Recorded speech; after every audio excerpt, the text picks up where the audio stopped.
Sakti dari dunia maya anime manga lewat obrolan ringan bersama saya Sakti, semi-host yang hari ini entah kenapa baru pengen makan rujak Bangkok ini. Dan juga menemani saya, juga semoga kondisi lebih baik dari kemarin. Om Kon, bagaimana kabarnya? Baik, Baik. Kemudian yang terakhir juga pembawa topik kali ini Kakak Rufi, bagaimana kabarnya dan silakan dijelaskan topik episode ini. ya, saya ya ini kondisi aman sih, walaupun hujan 4 hari dari pagi sampai. Untuk topik kali ini kita untuk menyemarakkan suasana kita akan olahraga sport. Apa perlu saya jelaskan lebih lanjut atau mau disimpan nanti? Ya boleh kalau misalnya mau ada yang mau Ya, dibawakan, misalnya kenapa kok pengen ya, membawakan siap. sport gitu. Kenapa sport ya? Ya, karena manga ini dari sejarahnya sendiri sudah mengangkat tema olahraga atau sport ini bahkan di awal-awal manga berkembang ya. Karena olahraga ini kayak apa ya? Mewakili genre shonen ya. Kan kita tahu kalau manga itu kan awal-awal kan memang untuk anak-anak remaja. Sport ini di dalamnya itu ada tidak hanya terkait dengan olahraganya sendiri, tapi juga di dalamnya ada semangat gitu ya, ada mimpi seperti itu dan banyak nilai-nilai budaya terutama di Jepang ya yang tergambar di dalam genre manga sport gitu. Mereka itu menghargai kerja keras gitu ya, menghargai latihan, disiplin seperti itu di atas bakat alami. Jadi condongnya lebih ke Cristiano Ronaldo daripada Messi kayaknya seperti itu. Nah, olahraga ini jadi apa ya semacam wadah yang paling tepat untuk menunjukkan perjuangan-perjuangan atau nilai-nilai budaya Jepang itu. Kemudian bagaimana narasi terkait dengan from zero to hero juga tergambar dalam beberapa manga sport ya atau di awal-awal manga sport itu. Walaupun makin ke sini orang yang overpower dari awal juga sudah mulai ada gitu. Tapi zaman-zaman di awal manga sport lebih banyak dengan trope yang dari from zero to hero tadi ya, bagaimana mereka berlatih yang awalnya sangat underdog gitu, yang awalnya sangat lemah gitu, berlatih hingga menjadi lebih kuat dan akhirnya mungkin menjuarai suatu kompetisi. Nah, poin selanjutnya adalah terkait dengan kompetisi. Jadi di dalam manga sport kan kita tahu bahwa sudah sangat banyak sekali turnamen gitu ya ataupun kompetisi olahraga sehingga mereka tidak perlu mencari-cari alasan untuk bertanding karena sebagian besar olahraga itu kan pasti punya wadahnya sendiri, punya turnamennya sendiri, punya kompetisinya sendiri sehingga tinggal diadopsi saja dalam manga dan menjadi satu arc sendiri yang akhirnya bisa menunjukkan hasil latihannya atau menunjukkan bagaimana rivalitas dengan mungkin tim sebelahnya seperti itu dan juga hasil yang mungkin bisa diolah gitu apakah nanti akan menang ataupun akan mengambang itu juga menjadi poin sendiri untuk turnamen ini dan kalaupun mengambang biasanya akan dibalas di season selanjutnya seperti itu yang membuat cerita menjadi lebih berkembang. Nah juga poin terkait persahabatan ya karena kan ini tema shonen itu kan dekat dengan mereka membangun hubungan seperti itu ya dalam manga sport yang biasanya itu tim itu biasanya mereka saling terhubung gitu ya secara emosi atau secara karakter gitu secara pribadi itu juga sangat sehingga itu akan menentukan mereka sukses atau tidaknya di pertandingan olahraga itu. Nah, di sini untuk topik kali ini kita mungkin akan membatasi ya untuk manga sport ini yang non martial arts gitu ya, non tonjok-tonjokan lah gitu ya, non pertarungan gitu karena biar sportnya lebih muncul. Soalnya kalau nanti tonjok-tonjokan biasanya adalah yang satu lawan satu seperti itu. Jadi kita di sini adalah sport yang sifatnya tim non martial art dan mungkin yang ya tim tadi ya banyak orang seperti dan dibebaskan apakah ini adalah yang realistis atau yang dengan apa kekuatan super gitu ya nanti karena kalau nanti dibatasi mungkin akan terlalu spesifik gitu ya mungkin itu Kak Sakti. Untuk tadi harus tim atau bisa satu lawan satu gitu, Kakak Rufi? Eh, bisa satu lawan satu asal tidak ini ya asal tidak berantem boleh. Tenis kan Nah bisa itu kan? tenis bisa. Ego juga satu Tenis lawan kan juga satu kadang itu. bisa main tim ya.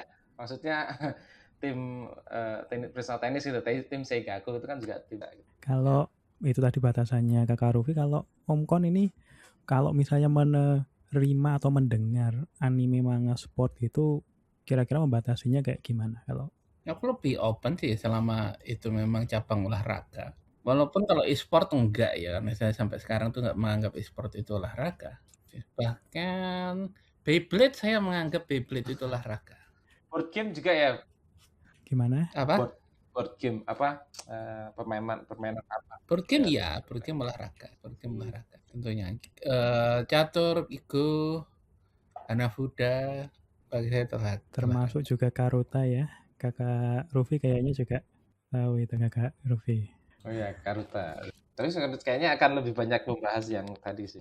Menyangkut dengan yang berhubungan dengan gaming, kalau misalnya terkait anime manga yang gambling untuk kayak Kaiji gitu, menurut Om Kon gimana? Gambling kan bukan olahraga. Tindakan gamblingnya itu sendiri ya. Maksudnya gambling olahraga, olahraganya olahraga, gamblingnya gambling. Karena kan aku juga sempat search, kok ada yang ingin poker itu masuk ke Olimpiade gitu loh. Bridge itu kan sudah masuk kan. Aku nggak, kalau misalnya bridge, karena dia sudah masuk, bridge kan bukan gambling kategorinya. Dia seperti bisa dibilang Karuta kan, seperti apa ya, lebih bermain strategi, nggak kayak poker kan.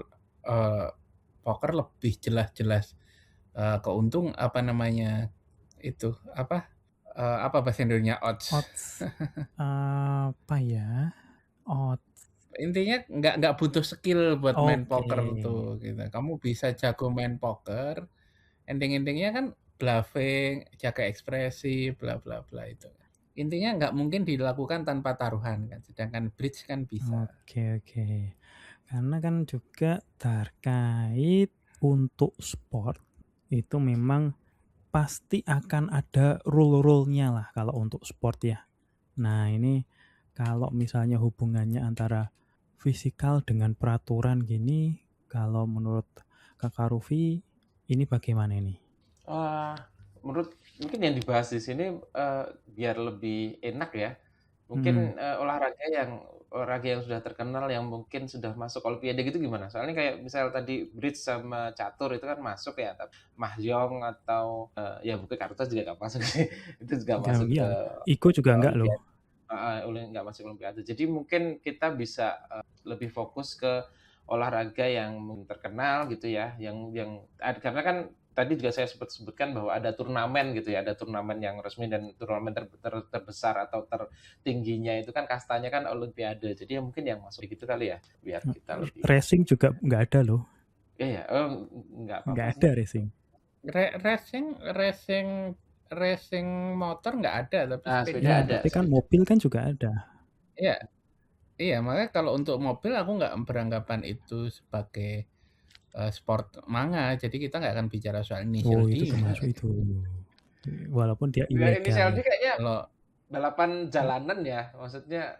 Kan ya enggak, maksudnya kan kayak gini, kalau kita mau batasin apa namanya sport yang dalam artian masuk Olimpiade, racing model motor superbike, MotoGP sama F1 itu kan nggak masuk.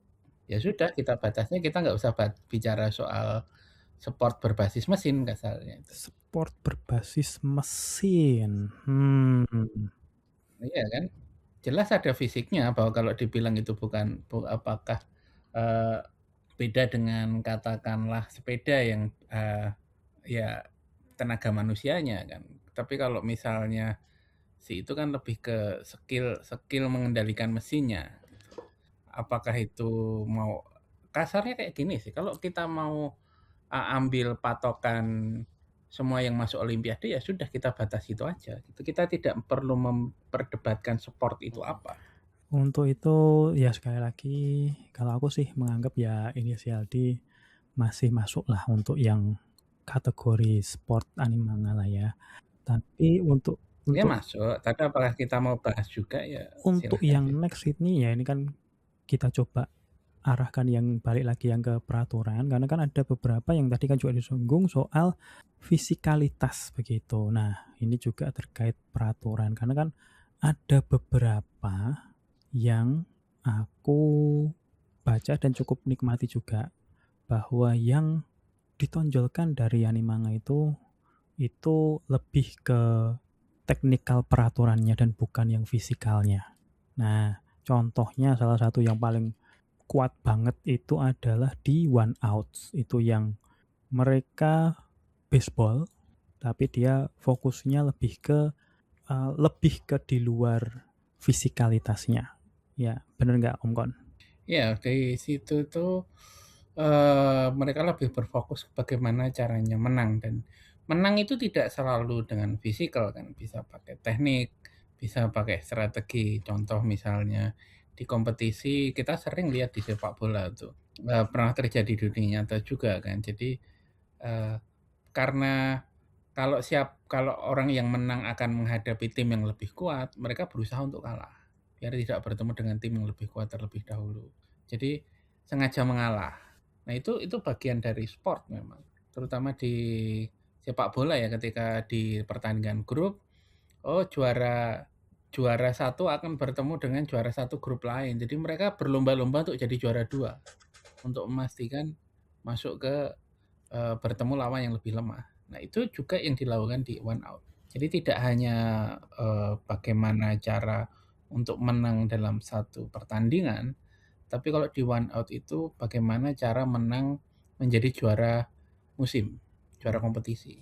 Dan bisa juga dengan mengalah. Gitu. Bahkan di situ digambarkan kalau nggak ada pilihan lain selain mengalah gitu. Kita harus menghemat tenaga gitu. Kayak pemainnya kayak di sepak bola itu kan ada pertandingan kompetisi liga, ada kompetisi Liga Champion, ada kompetisi lain-lain. Nah, pelatih dengan atlet yang terbatas dan jadwal yang padat, dia harus milih mana pertandingan yang lebih penting. Jadi di One Out juga seperti itu. Dia nggak terlalu fokus memang dia cuma menggambarkan ada statistik baseballnya sih memang. Tapi hanya menggambarkan bahwa yang ini jago mukul jarang luput, yang ini jago strategi, yang ini ada sepertinya. Tapi memang fokusnya dia adalah bagaimana menang sebagai juara liga, bukan menang dalam satu pertandingan. Kalau salah satu juga yang mungkin tidak yang sedalam One Outs terkait untuk ruling itu ada yang aku ingat contohnya itu di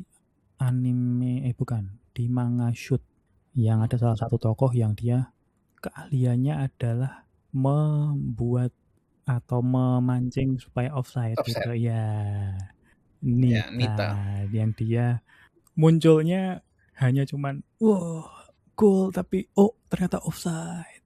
Nah, itu yang saya juga selalu ingat lah untuk yang itu. Jadinya nggak muncul lama, tahu-tahu muncul offside. Jadi kayak ya itulah. Kalau Kakak Rufi mungkin ada contoh yang lain yang seperti itu? Kalau terkait teknik itu saya banyak belajar ketika masih kecil ya. Itu terkait sepak bola itu ini Whistle pernah tayang di TV dan ternyata itu manga Shonen Jump ternyata. Belakangan sih saya tahu. Itu di situ kan agak berbeda dengan serial sepak bola, manga sepak bola yang mungkin lebih terkenal ya kayak misal Kapten Tsubasa atau Shoot yang tadi gitu. Untuk Whistle ini kan dia lebih realistis lah dibandingkan Kapten Tsubasa ya, walaupun dalam satu majalah yang sama gitu. Kalau yang di Whistle itu benar-benar tekniknya itu dijelaskan secara realistis gitu ya.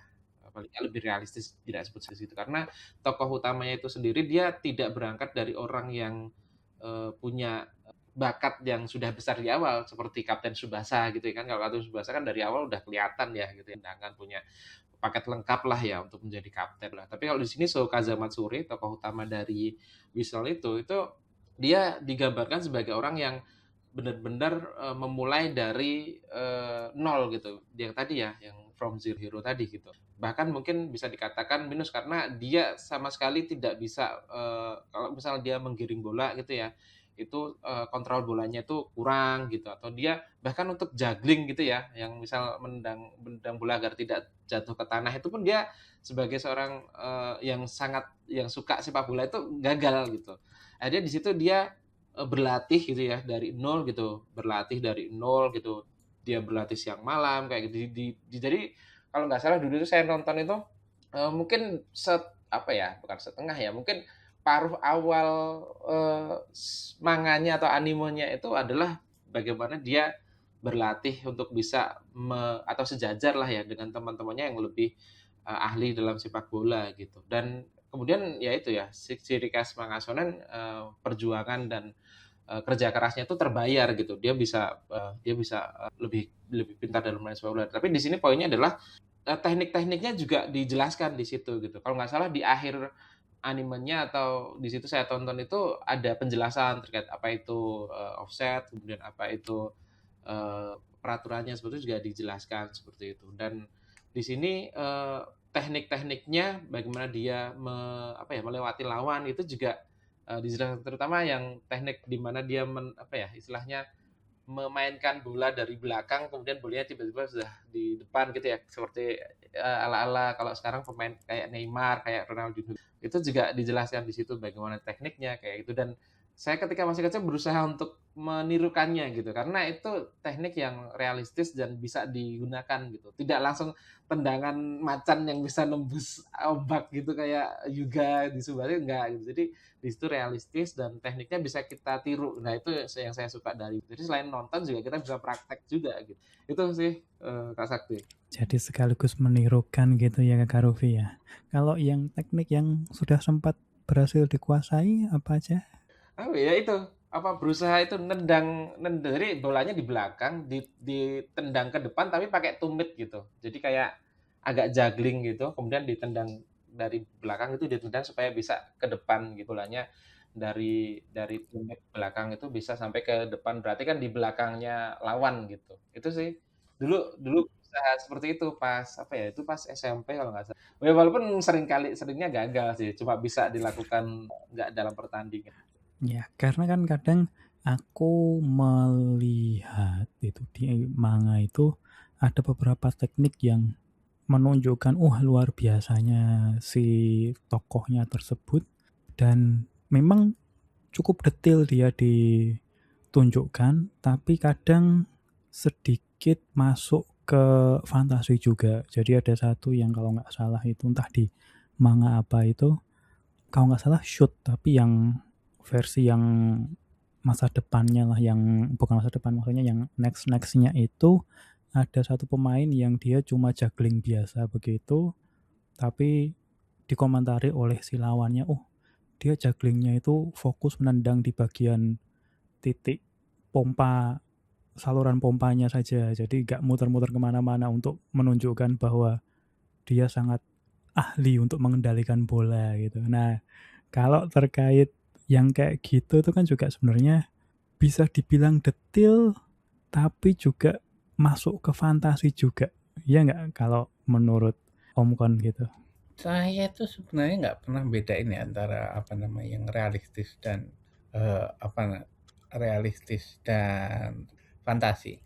Kayak yang setengah fantasi, setengah realistis itu kan Kuroko no Basket ya. Kalau kita bilang kayak Kuroko no Basket sama Haikyuu itu bisa dibilang agak-agak fantasi. Walaupun Haikyuu lebih realistis, yang nggak ada teknik-teknik yang spesial. Tapi kalau yang si Kuroko Basket itu ya. Nah, ada pemain Chicago Bulls kalau nggak salah, sekarang dia di Chicago Bulls, orang Jepang, pendek gitu. Nah, dia adalah yang dijulukin The Real Kuroko. Karena operan dia itu sebagus itu gitu. Jadi dibilang hal yang fantastik yang dilakukan Kuroko, yang di situ adalah fantasi yang operan ajaib-ajaibnya itu ternyata bisa dilakukan di dunia nyata. Jadi yang tadinya fantasi jadi realistis gitu, karena sudah ada orang yang berhasil melakukan. Kalau saya sih membaca manga kan patokannya apabila menarik saja gitu. Asal kalau misalnya sport yang sepak bola yang termasuk realistis itu yang suka saya baca kan Giant Killing. Jadi sepak bolanya dia lebih berfokus ke emosi sih. Jadi kayak kita bener nonton sepak bola langsung gitu loh. Jadi di situ nggak terlalu banyak penjelasan yang strateginya musuh, misal katakanlah formasi ini, makanya kita bahas dengan formasi ini, atau gimana pemain yang ini match up-nya jelek dengan pemain ini enggak. Ya kita kayak pemain bola, lebih kayak eh, kita mendukung satu tim gitu loh. Ketika timnya kebobolan ya aduh kecewa gitu, ketika gol happy. Tapi storytelling-nya kan bagus gitu, makanya saya suka. Berbeda lagi dengan yang itu, yang model-model siapa namanya, Haikyuu itu kita bisa dijelaskan oleh strateginya. Itu dia menceritakan strateginya kan. Yang kuat yang ini, nunggu rotasi dulu, kita dengan sengaja mengganti pemain dulu biar perputarannya berubah dan sebagainya kayak gitu. Ya, menunggu perputaran ini juga salah satu yang kadang adalah strategi yang bisa di-employ lah untuk orang-orang untuk terkait Haikyuu juga. Dan salah satu juga yang bisa di-employ itu adalah yang kita bisa tunggu itu produk dan jasa yang mendukung Nisekai ini.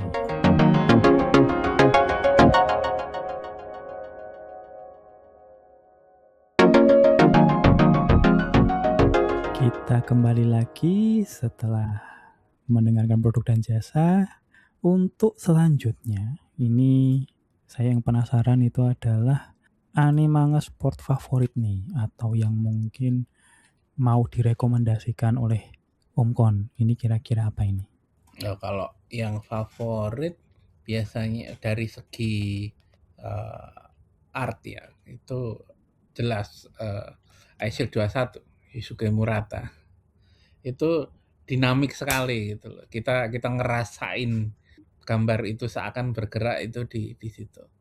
Tapi kalau dari emosional sebenarnya ini lebih ke nostalgia ya. Saya kalau untuk si Slam Dunk itu di chapter awal itu klise ya. Tapi di tengah ke belakang itu menurut saya masterpiece itu. Ya katakanlah 5 tankobon terakhir lah, 5 volume terakhir itu masterpiece untuk sport manga, dari emosionalnya, dari gambarnya, dari story-nya. Itu perfect. 2 itu kalau saya sih. Untuk yang benar-benar bagi saya menarik ya. Maksudnya saya sering membaca ulang itu tuh 2 itu. Nah, kalau untuk yang mungkin rekomendasi untuk yang orang belum baca itu Takoku. Nah, itu ceritanya tentang di Jepang tiba-tiba Perdana Menteri Hiroshi Abe, namanya beneran Hiroshi Abe, memutuskan bahwa untuk kalau orang pacaran dia harus mengalahkan orang yang mau dia pacari dalam pertandingan tenis meja. Jadi itu hukumnya itu. Jadi kalau kamu nembak orang, kamu harus nantang orang dengan tenis meja dan ada wasitnya. Wasit yang disediakan oleh negara. Jadi sebagai saksi sekaligus ya. Jadi sering gitu cowoknya jelek, cewek cantik ditantang menang, tidak, dan sebaliknya. Ceweknya jelek, cowoknya ganteng terjebak karena dia harus menerima tembakan. Itu bagus itu, dan plot twist-nya juga bagus. Plot twist-nya khas Fukuchihara. Itu saya rekomen Takoku kalau belum baca.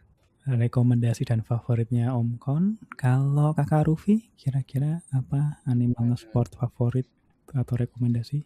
Ya, tadi sebenarnya saya berharap Om Kon menyebutkan favoritnya yang pertama itu Slam Dunk gitu. Soalnya favorit saya ya itu tadi Aishil 21 itu. Karena tapi nggak disebut deh ya. Tapi ya sebenarnya ya saya suka karena memang ini salah satu manga yang pertama secara grafiknya itu ya luar biasa lah ya.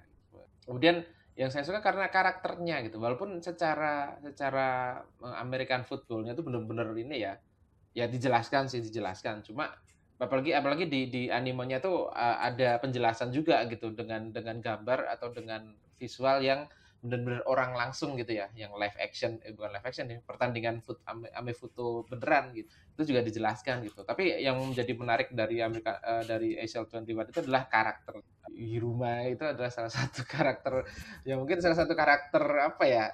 Saya nggak tahu bisa menjelaskan ini karakter protagonis atau antagonis, tapi yang jelas itu salah satu karakter terbaik sih, salah satu karakter yang pernah ada di manga Jepang. Kalau salah satunya ya bagaimana dia bisa menjadi salah satu ini ya, tidak hanya mastermind gitu ya, tidak hanya perancang strategi, tapi kejeniusannya tuh bahkan dengan buku, kalau nggak salah namanya buku apa, buku catatan neraka atau apa gitu, yang dia bisa bahkan di kayak kolom SBS-nya itu dia katanya bisa hal-hal yang paling dia mahal yang pernah dia beli adalah membeli pulau katanya kayak gitu.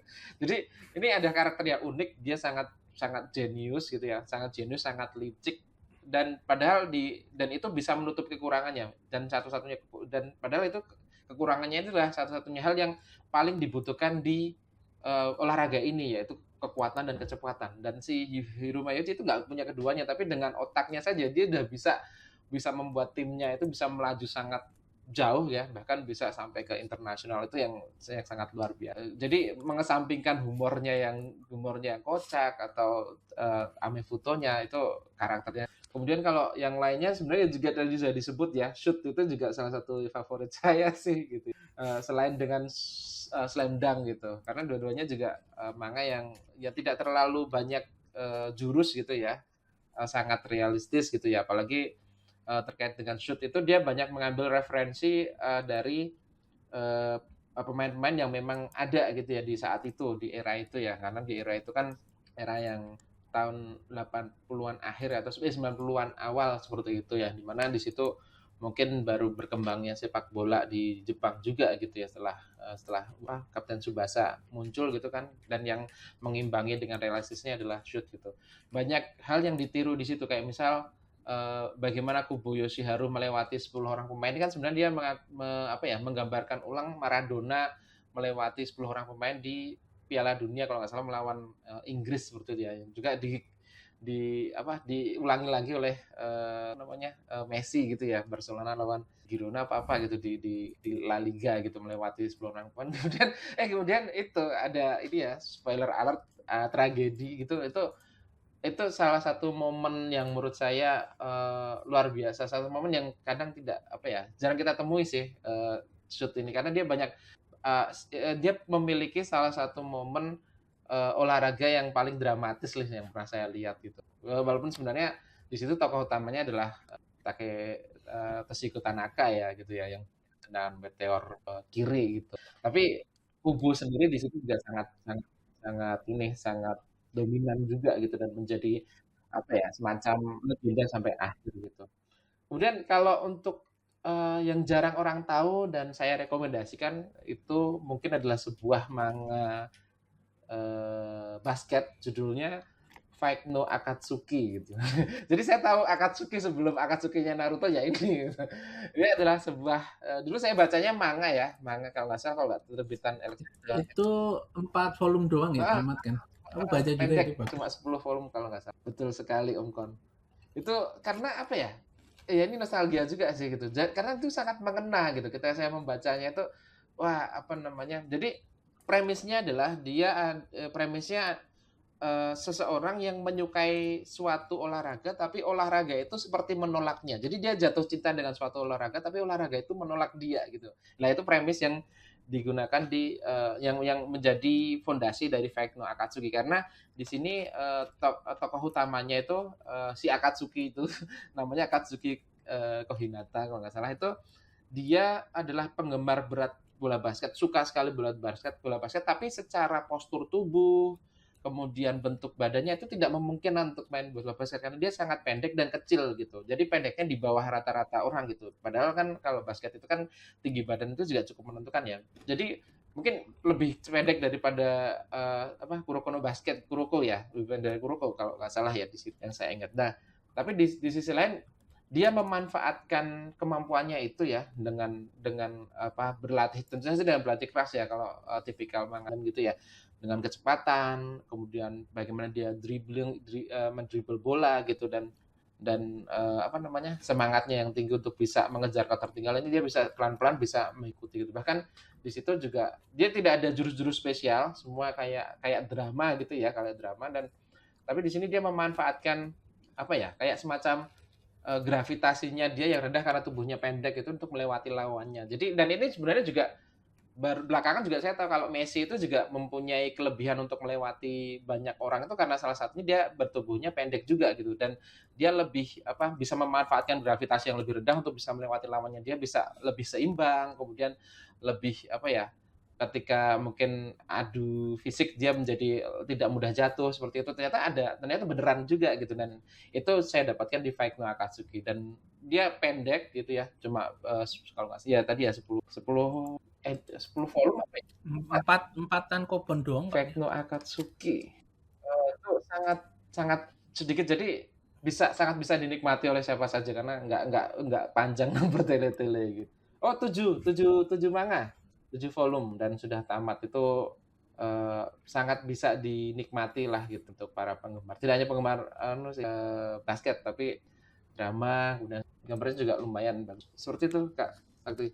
Ya, untuk rekomendasi kalau saya ini juga bisa dibilang sama juga sih, menyukai iShield 21 juga sama seperti Om Kon dan Kakak Rufi juga gini. Memang artnya itu luar biasa lah, sangat bagus. Untuk di iShield ya istilahnya pertama kali berkenalan dengan American football juga lewat art tersebut. Kemudian kalau yang aku rekomendasikan itu adalah mungkin yang cukup lama juga itu di Dandoh. Ada yang pernah tahu itu Dandoh? Lihat Dia ya. ya itu dia soal sportnya sport golf gitu. Cuman ya cukup lama. Ya sempat muncul juga di Indo lewat di Gramet juga gitu. Nah, kalau juga terkait iShield nih mumpung tiga-tiga kita sama-sama suka ini. Kalau aku yang teringat banget itu scene waktu sudah mulai mereka berangkat ke Amerika yang jalan menendang batu. Itu yang aku ingat. Nah, kalau misalnya Kakak Rufi kira-kira scene yang iShield yang diingat kira-kira apa? Scene yang paling saya ingat itu adalah mungkin itu sih pertarungan melawan ini Shinryuji Naga, Shinryuji Dragon. Dimana di situ itu kayak apa ya? Kayak ya bener-bener from underdog lawan tim tim paling kuat lah ya gitu ya. Kayak itu sebenarnya trope yang sama kayak Slam Dunk apa namanya Sogoku lawan ini ya akademi yang pokoknya yang tengahnya sama semua Sano Sogyu. Sano Sogyu ya kalau. Nah, kayak gitu bentuknya gitu ya. Of course ingat. Nah, si itu juga sama. Jadi si timnya Devil Bats itu sangat ini ya, sangat underdog gitu ya baru dibentuk. Musuhnya langsung dengan ini Shinryuji ini yang dimana itu adalah juara bertahan seperti itu dan dia punya agon gitu ya yang di situ tuh kekuatannya itu udah apa ya kayak sempurna gitu kayak sempurna. Nah itu sangat sangat membekas sekali bagaimana mereka harus menang lawan Sinaga itu sesuatu hal yang sangat apa ya sangat membekas sih gitu. Walaupun sebenarnya pertarungan selanjutnya lebih tidak masuk akal lagi ya melawan Amerika untuk olahraga yang paling mereka kuasai ya American football gitu. Tapi tetap yang lawan Shiryu Naga ini sama ini sih. Yang lawan si Gun apa si tembak itu pokoknya yang dia pakai topi itu. Ya, yang motonya kalau nggak salah Seibu Gunman. Seibu Gunman itu. Pokoknya dia menjadi terlalu beruntung itu kurang baik gitu kalau nggak salah itu. Itu yang saya ingat Kak Sakti. Itu tadi yang diingat Kakak Rufi. Kalau Om Kon kira-kira ada momen berkesan yang lain misalnya? Ya, waktu Shinryuji Naga dan si siapa Yukinobu ya, yang botak yang Yukinobu, ya itu yang dia mulai main itu. Dia main pertama kali melawan Shiroyuji Naga dan bisa dapat skor. Dan dia alasan menangnya kan gara-gara dia Yang tendangannya juga gitu ya. memaksa iya, karena dia di detik-detik terakhir itu sengaja membuat gol bunuh diri agar waktunya terhenti. Padahal musuhnya dengan sengaja menunda-nunda waktu gitu kan. Biar posisinya menang tapi dia sengaja bikin gol bunuh. Mempercepat skornya ya waktu itu ya. Jadi mendorong biar masih ada waktu untuk comeback. Nah, kalau untuk salah satu basketball manga yang mungkin sudah agak lupa sih, karena dulu lihatnya juga di majalah apa entah Nakayoshi entah apa tuh. Itu crossover karakter Koji Seo, pengarangnya Kimi no Romaji sama Fuka. Nah, itu lumayan bagus juga itu. Walaupun ya lebih ke cinta-cintaan namanya Koji Seo kan ya. Tapi menarik juga dari sisi basketnya, walaupun lama-lama mulai nggak masuk akal ketika dia menggunakan teknik kayak kobudo gitu, teknik bela diri untuk memaksimalkan lemparan gitu.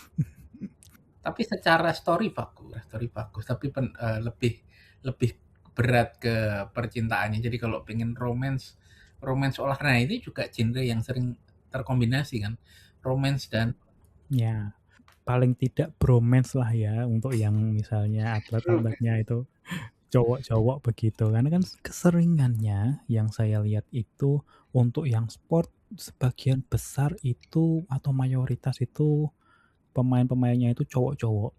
Jadi fan service-nya lebih ke arah cewek kalau yang saya lihat. Nah ini Om Kon setuju nggak ini? enggak setuju. Memang diarahkan ke cowok karena kayak misal katalah shoot gitu kan tetap fan service-nya yang diperlihatkan karakter cewek, bukan pria-pria telanjang gitu loh. Tapi fan service-nya tetap di karakter cewek, makanya tetap mengarah ke cowok kalau menurut saya fan service. Seperti kayak itulah apa namanya Shield 21 deh. Shield 21 itu kan terkenal dengan gambar ceweknya yang sangat realistis dan sangat seksi kan. Sedangkan cowoknya kan ya digambar tidak sedetil ceweknya. Tidak sedetil ceweknya. Jadi bisa dibilang itu tetap fan service-nya ke arah cowok, bukan ke arah. Walaupun penuh dengan gambar pria berotot ya. Tapi tetap menurutku sport yang diarahkan ke cowok itu fan service-nya tetap ke cowok juga karena yang dijadikan objek fan service adalah karakter. Kalau menurutku mungkin bisa jadi memang karena kita cowok kita tidak menangkap fan service untuk ceweknya itu. Tapi itu pendapatku. Kalau pendapat Kakak Rufi gimana? Kakak Rufi? Kalau saya sih melihatnya itu tergantung ini ya, tergantung ya bener ada benernya juga sih. Jadi tergantung siapa ya point of view ya yang melihatnya gitu. Apakah sudut pandang apa gitu. Kalau memang biasanya kalau perempuan kan apalagi yang banyak cowoknya ya gitu. Ini mungkin sebut saja Kuroko no Basket lah ya gitu. Itu apalagi udah ada banyak sekali fanfictionnya gitu ya biasanya akan mengarah ke situ juga kalau yang nonton cewek sih ya. Apalagi itu kan era-era saat ini ya dimana dalam tanda BL itu mulai banyak ya. Kalau nggak salah di tahun tujuan ke atas deh 2010-an ke atas itu mulai orang-orang suka apa ya perempuan-perempuan jadi suka melihat cowok dengan cowok gitu sih saya lihatnya. Saya pas itu saya kan melihat teman-teman yang masih SMA gitu yang cewek-cewek itu ya suka nonton Kuroko Basket karena suka berimajinasi. Tapi kalau saya sih cenderung seperti Om Kon ya, bahwa sebenarnya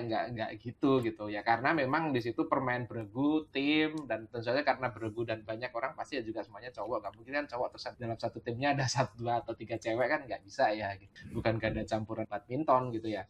Nah, dan juga kalau terkait dengan romance itu sebenarnya sudah cukup kuat sih kayak misal shoot gitu kan baik Toshiko Tanaka dengan Kazumi kalau nggak salah itu ya cukup kuat ya bagaimana Kazumi itu kehilangan Kubo kemudian terus saya nggak tahu sih Kazumi suka sama siapa pas itu ya tapi yang jelas ada bibit-bibit percintaan gitu ya antara Kazumi Toshiko dan kemudian berlanjut ke jenjang selanjutnya itu juga di manga lainnya gitu ya kayak dengan Shield itu juga ada dengan manajernya itu yang perempuan itu kemudian bahkan Kapten Tsubasa juga ada. Biasanya sih dengan manajernya sendiri sih biasanya ya kayak gitu. Itu yang juga sudah membuktikan bahwa di situ tuh semuanya normal gitu ya.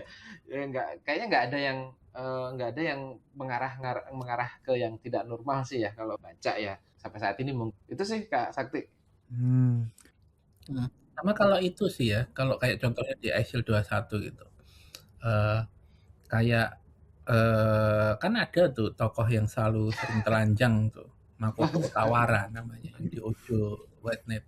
Kenapa saya nggak bilang dia telanjang sebagai sebagai fan service? Karena memang disetting sebagai gag gitu loh, baik dari struktur ceritanya maupun gambarnya.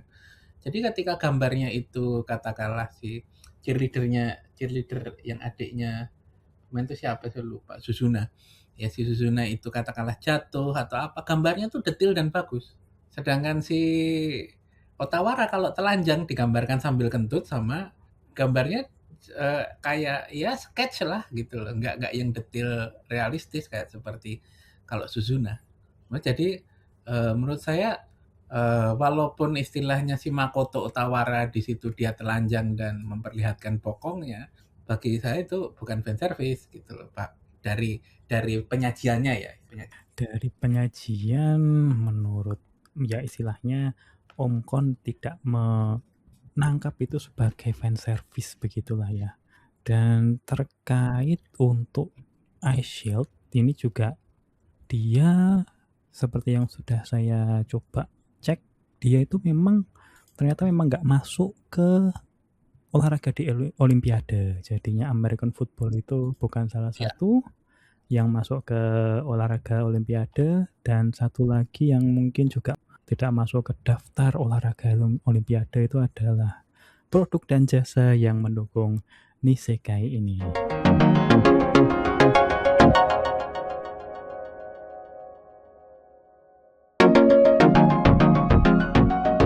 Dan kita balik lagi, kita tadi sedikit banyak membahas juga fan service, juga ada yang dari iShield 21 yang istilahnya tidak masuk ke Olimpiade. Nah ini yang saya juga penasaran juga terkait olahraga fiktif. Nah ini kalau menurut Om Kon ini yang saya yakin karakteristik pertamanya itu adalah artnya dan ceritanya. Tapi pernah nggak yang ada olahraga fiktif yang menurut Om Kon ini cukup menarik gitu? Kalau yang Takoko tadi kan, Contohnya apa ini olahraga? nah kayak misalnya Final Fantasy 10 itu kan ada yang beach ball itu. Nah itu kan juga ada. Iya, tapi manga yang bikin sport itu apa ya? Karuta bukan sih ya, termasuk salah satu yang aku melihat kalau olahraga itu kan ada juga yang misalnya perkembangan dari olahraga yang ada. Jadi kayak misalnya ya sebenarnya sih olahraganya memang sudah ada. Jadi kayak misalnya basket yang di ini ada yang namanya basquash. Jadi basket di masa depan gitu. Atau misalnya kayak Umamusume. Ini pun juga sebenarnya itu juga termasuk itu. Racing. Cewek racing itu tuh. kita anggap dia sebagai benar-benar manusia pun dia lari, Ya, bisa, lari kan. bahkan bisa dianggap olahraga sprint, antara sprint atau lari Atau berkuda begitu ya. Iya, sebenarnya nggak berkuda juga karena bukan kuda kan. Cewek dengan kostum ini nggak beda sama orang balapan dengan kostum Pikachu, yang mana ada gitu. Jadi masih belum itu sih Belum nampet ya, masih belum pakai dapet struktur olahraga yang asli. Oke. Mungkin apa Kakak Rufi ada Kalau saya sih, olahraga fiktif kalau misalnya? ini sebenarnya nggak asli dari manga ya, sebenarnya dari Harry Potter sebenarnya, Quidditch gitu. Tapi itu muncul di Marshall, di Marshall muncul dong gitu kan. Nah saya anggap itu olahraga fiktif lah ya, olahraga parodi dari ya mirip soalnya pas itu saya di situ Marshall saya nggak tahu tuh lupa itu disebutnya apa ya. Tapi kan dia ya kayak Quidditch lah ya gitu. Jadi si Marshall itu Dia, olahraga. Jadi, mungkin bagi yang belum pernah baca Harry Potter ya, Quidditch itu adalah suatu olahraga yang mirip sepak bola lah ya, istilahnya memasukkan bola ke dalam gawang, tapi di sini gawangnya itu cuma bentuk lingkaran gitu, bentuk lingkaran, jumlahnya 3 seperti itu, dan mereka bermainnya adalah dengan menggunakan sapu terbang gitu ya. Dan ini jelas nggak masuk Olimpiade juga gitu ya. Nah, di Harry Potter kan karena memang, para penyihir itu naiknya adalah sapu terbang gitu. Jadi, olahraga ini hanya bisa dilakukan oleh para penyihir seperti itu. Nah, di Meshel itu, ada satu sesi di mana mereka melakukan olahraga ini gitu kan ya. Nah, si tokoh utamanya itu, dia karena nggak punya kekuatan sihir, dia itu kayak kayak Sanji ya, dia menendang udara sampai terbang gitu ya. Dengan kekuatan fisiknya luar biasa, dia menggunakan ini ya, kayak apa, kalau namanya ya, tapuk apa ya, kalau pokoknya salah satu jurusnya di One Piece gitulah ya, yang bisa melangkah gitu. Nah, itu kayak gitu.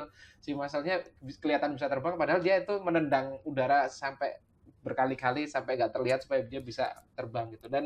Dan dia dengan posisi yang dia sebenarnya tidak bisa terbang gitu, dia bisa menjadi juara permainan ini hanya dengan kekuatan fisiknya ketika melempar bolanya, dan dengan keahliannya memutar bolanya itu, bolanya bisa bisa kembali ke tangannya setelah melakukan gol, dan itu sangat kocak sekali sih di ini walaupun tidak bisa dianggap olahraga yang beneran ya, tapi mungkin salah satu olahraga fiktif yang paling menarik menurut saya yang pernah saya lihat ya, walaupun sebenarnya banyak sekali olahraga di anime ya, tapi ini yang fiktifnya itu sih Kak Sakti.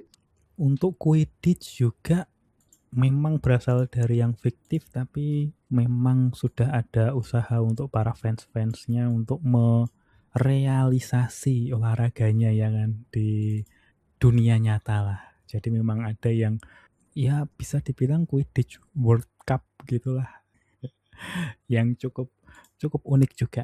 Jadi ada turnamennya gitu. Nah, terkait untuk sport ini juga pasti mau nggak mau pasti akan ada yang namanya turnamen gitu.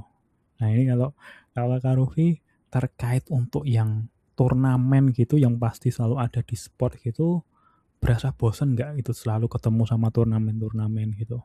Ya, kalau saya sih turnamen itu malah menjadi satu ini ya, satu ajang di mana mereka membuktikan, latihannya selama ini ya, sama kayak yang kayak Slam Dunk juga gitu. Kemudian apalagi ini ya, Kapten Tsubasa itu pasti dengan turnamen seperti itu, dan ini satu ajang di mana mereka mempertaruhkan masa depan mereka gitu ya, masa depan manga tersebut gitu, dan ini udah jadi ini sih kayaknya udah jadi arc yang akan muncul gitu ya oleh seorang mangaka untuk ininya, untuk bisa melanjutkan keberlangsungan. Nggak mungkin ya ketika udah mulai turnamen terus tiba-tiba cancel gitu kan, nggak mungkin. Jadi itu kayak sebuah tiket emas untuk bisa lancar lah dalam beberapa chapter ke depan. Beberapa turnamen yang pernah muncul di dalam manga juga biasanya plotnya juga cukup menarik ya. Nggak hanya semakin tinggi akan semakin kuat, itu enggak, kayak misalnya Slam Dunk itu juga menarik gitu ketika dia harus bertemu dengan juara bertahan itu nggak di final gitu ya. Dengan yang tadi Sanoh itu dia nggak di final gitu. Sementara ketika lah, jadi di kalau nggak salah di semifinal atau seperempat final atau seperdelapan final gitu, dia langsung bertemu dengan juara bertahan yang bahkan itu generasi emas ya, yang dimana mereka melawan apa namanya, seniornya yang sudah lulus gitu ya, melawan alumninya itu mereka menang gitu. Dengan juara yang sebelumnya itu mereka menang. Terus si Hanami Sakuragi dan teman-teman harus melawan tim yang sekuat itu gitu. Bahkan itu nggak di final, itu juga satu apa ya, satu keputusan yang diambil oleh Takehiko Inoue yang berbeda dengan beberapa sport ya. Sport yang lain kan pasti seperti itu ya. Semakin lama semakin kuat, semakin kuat. Nah, ini enggak gitu. Begitu juga dengan Ashel juga kalau nggak salah lawan Sinaga gitu. Itu juga kalau nggak salah nggak di juga gitu, menggunakan cara yang sama yang dilakukan oleh kemudian tapi menurut saya yang salah satu yang menarik ya kayak shoot itu juga dia menarik ya gitu. Pokoknya turnamen-turnamen itu adalah ajang untuk membuktikan latihan dan kerja keras mereka. Itu sih Kak, dan sangat ditunggu. Kalau saya mau nanya Kak Rufi, kalau menurut Kak Rufi itu Slam Dunk itu endingnya terburu-buru nggak? Dengan mempertemukan dengan Sanoh, dan setelah bertemu Itu Sanoh dia aku mau langsung ngomongin. kalah di pertandingan berikutnya. Kalau menurut saya Bisa diterima nggak? Kalau Kak Rufi bisa menerima nggak Sejujurnya endingnya ya, itu? sejujurnya saya nggak menerima itu. Saya sangat tidak menerima. Mereka soalnya pas belum lawan final itu diperkenalkan tuh si tubuh gede itu yang gede banget itu yang calon musuh utamanya kalau lolos lawan Sanoh kan dimunculin dia itu ya. Oh Oh lah, iya, heeh, yang eh yang tabrakan itu dia Nah, pokoknya terlentang pokoknya itu. yang gede banget itu. Nah, harusnya kan dia lawan itu. Ini kan kayak itu Ha kan kayak bentukan Agon di Shield ya itu ya, kayak orang yang sempurna.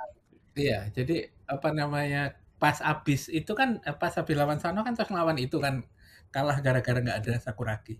Nah, itunya nggak muncul malah di ininya, di manganya kan tiba-tiba langsung kalah aja gitu kan. Maksudnya cuma sekilas kalah terus ending kayak gitu. Itu menurut saya nggak tahu ya. Kayaknya juga si Takehiko Inoue nggak akan membuat kelanjutannya juga sih. Tapi itu akan menarik kalau seandainya diteruskan gitu. Ya saya sih berharapnya terus. Ya, kalau kalau saya masih bisa menerima itu karena dari ceritanya, ya kadang-kadang hidup seperti itu gitu. Eh, dari segi story itu selesai ceritanya, apalagi kalau kita baca tambahan epilognya kan, lebih ekstra katakanlah ya nggak selalu tokoh utama menang sampai akhir, ya sudah sampai segini doang. Yang saya masih sampai sekarang itu nggak bisa terima endingnya adalah Shaman King. Itu nggak masuk akal. Ending yang mana dulu nih sama King nih? Masa kalah gara-gara ketiduran gitu. Ending yang mana, yang 32 atau yang udah lanjut di ini Kodansha? Yang pertama Shaman King pertama. Yang di Dia itu kan kan. harus melawan tokoh terakhirnya sebelum tengah malam kan. Padahal musuhnya masih banyak, jadi dia istirahat. Terus istirahat dan terus ya sudah selesai. Dan di After story. keselesaiannya itu ditunjukkan dengan after story-nya bahwa ada anak kecil yang apa namanya namanya Hana gitu loh. Namamu adalah gabungan dari ayahmu dan ibu, nama ayahmu dan ibumu. Loh, ini tokoh utama namanya Iyo. Kan harusnya Yona. Gimana? Gimana cerita? Nggak ada pertarungan, nggak ada. Ya cuma istirahat di gubuk, timeline-nya kelewat, udah selesai. Nah, terus ketika dia kembali membuat lanjutannya Shaman King selanjutnya, nggak sudi baca aku. Sampai sekarang belum tak baca. ini boleh melenceng Aku ya. pernah saking penasarannya, oke tak coba gitu kan. 1-2 chapter dan non. Tak drop langsung. Itu dropnya itu di lanjutannya atau mulai dari awal lagi Om Kon? Di lanjutannya. Setelah beristirahat itu Jadi ya. kan dia Shaman King, terus ada Shaman King selanjutnya kan. Aku lupa apa judulnya Shaman King berikutnya itu. Itu kan karena Ya? modelingnya orang-orang selain kreatornya kalau nggak salah ya. Bener nggak itu? Ya, enggak terlepas dari itu modeling dipotong lebih cepat atau si penulisnya mau pergi ke Amerika atau apalah gitu. Ya harusnya dia punya kewajiban untuk menutup cerita dengan lebih baik.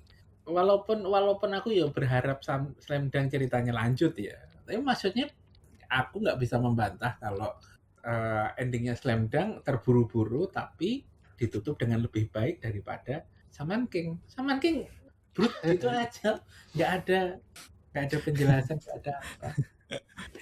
Aku Shaman King pun juga membacanya kalau nggak salah sih langsung di ending-ending dan membaca yang di bagian abrupt itu juga, yang tiba-tiba itu juga sih. Jadinya ya bisa dipahami lah. Aku pun juga merasa itu terlalu tiba-tiba. Ya, ini kita balik ke yang smart lah. Ini kita kan bahas Shaman King khusus kali ya kayaknya ini perlu. Nah, ini nanti kita lanjutkan di Shaman King khusus lah. Nah, kalau untuk salah satu manga yang support yang apa namanya, enggak ini dibilang bagus juga belum sih. Jadi ada manga baru di Jump. Itu judulnya Baseball and Civilization. Jadi ada dua penggemar baseball itu terlempar karena sebuah teleport atau apa gitu kan, entah asal usulnya, mereka terlempar ke planet lain. Nah terus di situ bertemu dengan alien yang bukan humanoid. Nah saking mereka itu suka baseball, jadi mereka pengen membuat baseball di planet lain itu dengan pemain, dengan alien itu. Nah salah satu yang susah kan aliennya itu nggak punya siku. Jadi dia lengannya itu lurus dari jari ke pundak. Yang itu membuat lemparannya menjadi berbeda, bikin peraturan berbeda. Terus mereka mencoba-coba gimana ya peraturan baseball yang sesuai dengan anatomi dan kondisi planet itu. Mereka pernah mencoba gimana kalau base-nya lebih banyak, jadi nggak 4. Lapangannya nggak berbentuk segi 4 tapi berbentuk lingkaran gitu. Mungkin itu mirip dengan yang katakan Kak Sakti yang permainan olahraga yang Fiktif gitu ya. fiktif. Ya karena dia mengotak-atik aturannya sendiri untuk menyesuaikan dengan alien setempat. Secara premis menarik sih, cuma masih flow-nya masih belum. Flow ceritanya masih berkutat di bagaimana peraturan. Mereka membahas peraturan gitu, jadi agak boring di chapter. Nggak tahu kalau nanti mereka berhasil bikin kompetisi. Untuk yang kompetisi dan juga olahraga fiktif, saya juga sempat membaca manga yang cukup unik juga premisnya. Judulnya itu adalah The Exodrive Reincarnation Games All Japan Isekai Battle Tournament. Jadi di masa depan itu remaja-remaja Jepang itu saking seringnya bereinkarnasi ke dunia fantasi sampai ilmuwan-ilmuwan itu sudah bisa meneliti bagaimana caranya mereka bisa bereinkarnasi ke dunia yang lain, kemudian bisa melakukan secara sengaja. Dan lebih lagi, skill-skill cheat-nya itu bisa masuk ke drive yang bisa mereka setting di awal sebelum masuk ke dunia fantasi. Kemudian dijadikan turnamen di situ. Jadinya itu parodik isekai sport manga. Menurutku itu cukup unik juga untuk ya lumayan singkat juga, cuma 17 chapter. Jadi, tapi tidak ada itu translasi dipublish di Indonesia secara resmi di Gramedia sih, jadinya memang harus di online kalau itu saya. Nah, itu tadi juga yang terkait untuk turnamen. Nah, turnamen biasanya itu hadir setelah menu latihan ini. Nah, kalau yang latihan tadi aku sempat membahas terkait yang Ice Shield yang latihannya pakai menendang kerikil begitu, menendang batu. Nah, kalau misalnya Kakak Arufi mungkin sempat kepikiran sesi latihan yang cukup menarik kalau menurut Kakak Arufi itu kira-kira apa? Nah, yang paling membekas ya, paling membekas itu sebenarnya itu sih, ketika saya menonton Shoot sih. Shoot itu kan latihannya si Toshihiko Tanaka gitu, tokoh utama dari Shoot ya selain Kubo. Nah itu si Toshihiko Tanaka itu kan dia sebenarnya orang yang lebih terbiasa dengan kaki kanan gitu ya. Jadi dia orang yang memang menggunakan kaki kanan gitu. Nah, tapi kemudian kalau nggak salah si Kubo Yoshiharu itu merasa bahwa oh sebenarnya kaki kirimu itu memiliki potensi gitu. Dan dia meminta si Toshiko Tanaka untuk menggali kekuatan di kaki kirinya gitu dengan cara dia melatih dengan cara dia pertama dia coba tendang gitu. Coba tendang ini dengan kaki kirimu. Tapi kan saya pengguna kaki kanan gitu kan. Coba tendang dulu aja. Kemudian dia coba tendang, bias gitu. Tendangannya itu kencang tapi nggak terarah, jadi mau ke gawang tapi malah terlempar kemana gitu. Nah dari situ dia mulai sadar bahwa oh ternyata kaki kirinya si Toshiko Tanaka kuat gitu. Terus biasanya seperti yang kuduga dia memiliki kekuatan kayak bla bla bla. Nah hal itu yang kemudian terus si Tanaka kemudian melatih berlatih dengan kaki kirinya, dan yang paling saat itu yang paling membekas ya itu dia berlatih kalau nggak salah itu menendang bola di dalam air gitu atau di dalam kolam renang kayak gitu atau di dalam sungai kayak gitu, dengan sehingga dia meningkatkan kekuatan ototnya dan juga mencoba mengarahkan tendangannya menjadi lebih akurat seperti itu. Kemudian latihan akurasi gitu, latihan bagaimana biar targetnya itu sesuai gitu dengan yang dia inginkan.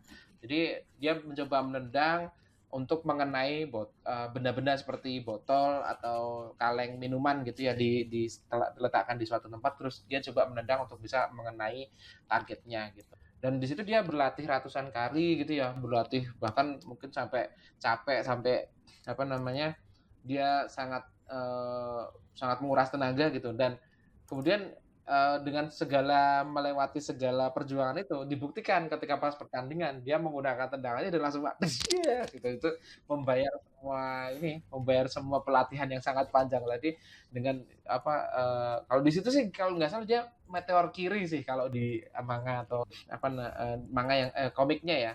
Kalau di animenya saya kurang tahu. Kalau dulu sih saya ingatnya meteor kiri, walaupun ada yang namanya submarine shoot gitu, atau miracle left gitu, atau golden leg, golden left kayak gitu. Jadi banyak sekali ininya sih jurusnya sebutannya gitu. Tapi yang saya ingat meteor kiri Toshiko Tanaka kayak gitu. Itu paling membekas.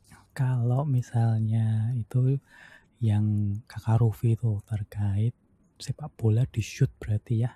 Nah, kalau Om Kon ini kira-kira untuk sesi trainingnya mungkin yang membekas sangat teringat banget apa kira-kira?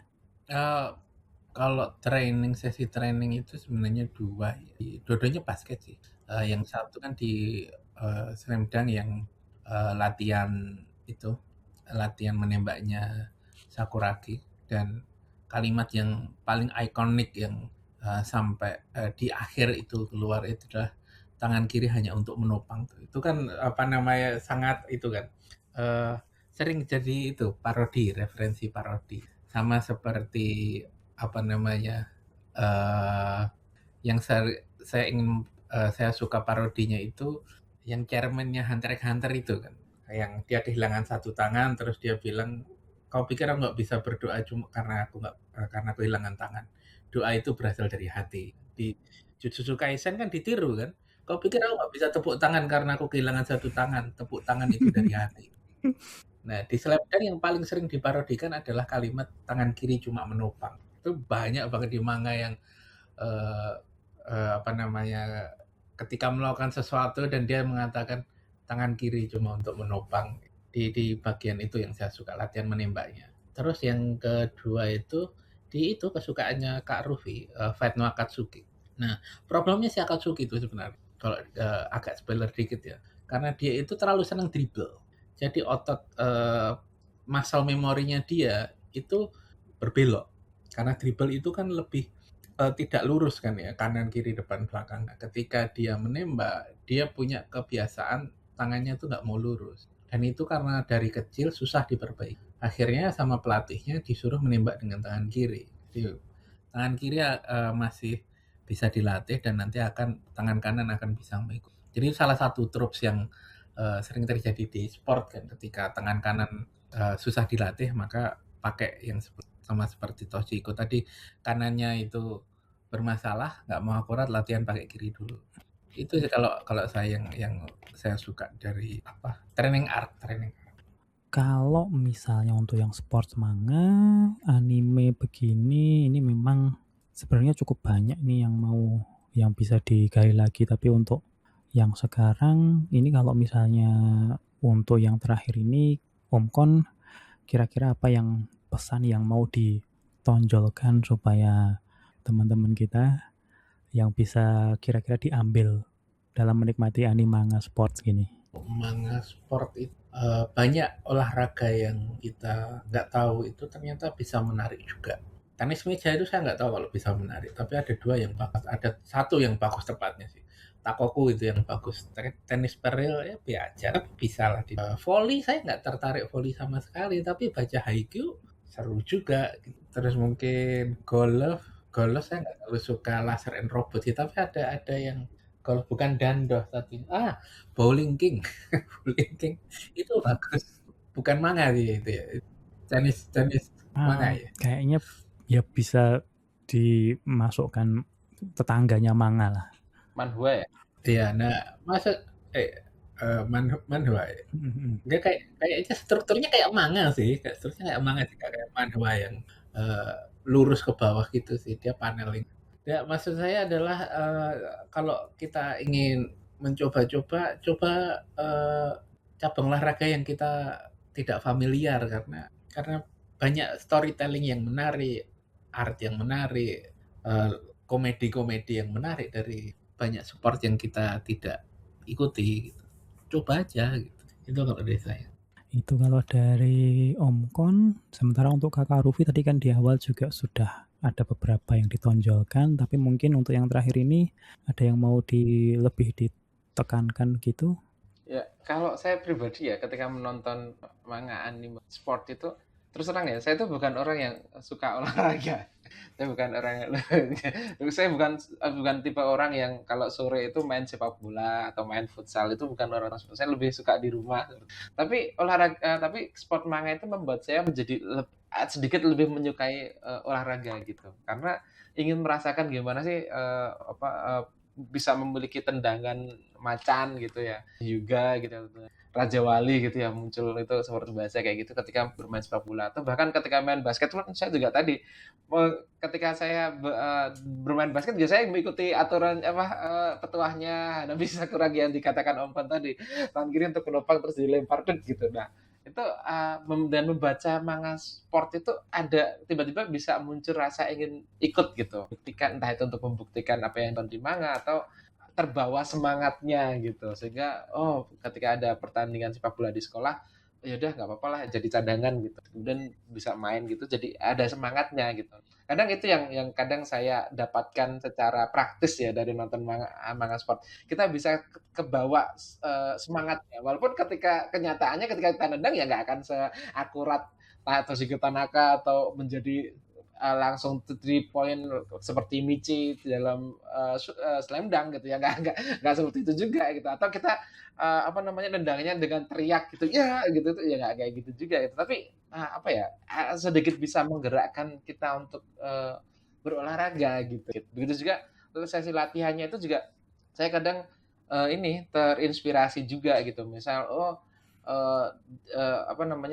kita harus menguatkan otot kaki mungkin dengan latihan angkat beban pakai kaki seperti itu, atau menyeret ban kayak gitu-gitu. Nah itu juga kadang bisa membuat kita semangat juga untuk untuk melatih fisik kita gitu. Jadi paling enggak anime manga sport ini salah satu anime manga yang ada dampak baik secara psikis lah gitu ya, bukan psikis, maksudnya secara fisik gitu. Itu yang mungkin salah satu keunggulan. Jadi jangan ragu untuk baca manga anime. Kita belum bahas Prince of Tennis juga ya dia. Mungkin lain kali kita akan membahas. Kalau sekarang mungkin Prince of Paddle. Prince of Paddle yang baru naik daun. Oke gitu. Dan juga ini, jangan ini loh, maksudnya jangan dianggap remeh loh manga sport itu, kayak misal Del Piero aja dia penggemar berat Kapten Tsubasa gitu. Dan banyak sekali pemain-pemain profesional yang dia terinspirasi dari atau anime bertema sport itu. Siapa tahu para pembaca ketika membaca menjadi bersemangat dan menjadi pemain dunia gara-gara baca manga. Itu Kak Sakti pesan terakhir, pesan. Siap. Dan satu yang sering membuat anime manga sport itu menarik buat aku itu adalah bagaimana hal sepele itu bisa dijadikan luar biasa menarik. Nah ini khususnya untuk anime manga sport yang memang untuk olahraga yang realistis lah, yang masuk ke olimpiade mungkin, dan bukan yang fiktif begitu mungkin ya.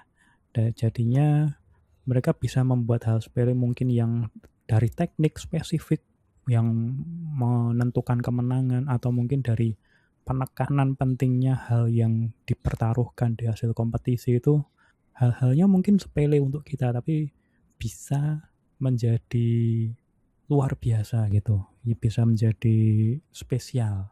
Yang jelas hampir semua anime manga sport itu bisa mengingatkan bahwa pentingnya sesuatu itu bisa sangat dipengaruhi dari perspektif kita melihat hal tersebut. Itu yang menurutku satu nilai yang mungkin bisa juga diambil juga. Dan terkait perspektif ini saya pun juga penasaran juga nih untuk perspektifnya kalian. Apakah kalian juga penikmat anime manga sport? Apa kalian suka atau malah benci anime manga sport begitu? Mungkin juga ada yang judul yang ingin kalian rekomendasikan, entah yang sport atau yang lain. Tolong silahkan tulis semuanya di kolom komentar karena kami jelas penasaran ini. Tapi untuk sekarang, terima kasih sudah menemani kami mengobrol dan semoga hari kalian menyenangkan.